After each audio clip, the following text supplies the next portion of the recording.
দেশে জমজমের পানিকে মদ বললে মানুষ বোঝে যে এটা ভুল কথা। এদেশে শুকরের গোশতকে গরুর গোশত বললে মানুষ বুঝতে পারে এটা ভুল কথা। এদেশে জানাকে ভালোবাসা বলে কেউ এর প্রতিবাদ করে না। ও কত নিচে নামছে অশ্লীলতা আসার কারণে। আল্লাহ বলেছে জানা, রাসূল বলেছে জানা, কোরআন বলেছে জানা, হাদিস বলেছে জানা, আলেম বলে জানা, হুজুর বলে জানা, ওর মা বলে জানা, ওর বাপ বলে জানা, ওর সমাজ বলে জানা, ওর দিন বলে জানা, ওর নিজে জানে জানা, ও বলে ভালোবাসে।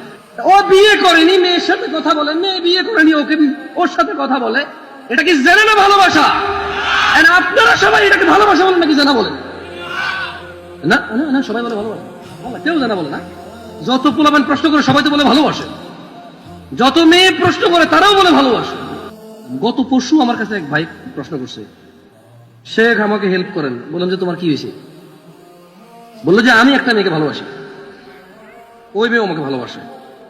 দেখেন তো, বললো যে এখন ওই মেয়ের বাপ আমি বেকার দেখে আমার কাছে মেয়ে দিয়ে দিবে না, আমি যাবো বিদেশ। বললাম তো তুমি বিদেশ যাও, এতে প্রবলেম কোথায়?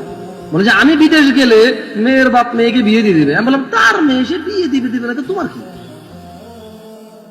তুমি বিদেশ যাও, অ্যাক্সিডেন্ট হয়ে মারা যাও, এতে ওর কি? ইন্না লিল্লাহি ওয়া ইন্না ইলাইহি রাজিউন ছাড়া আর কি বলবে মুসলমান ছাড়া?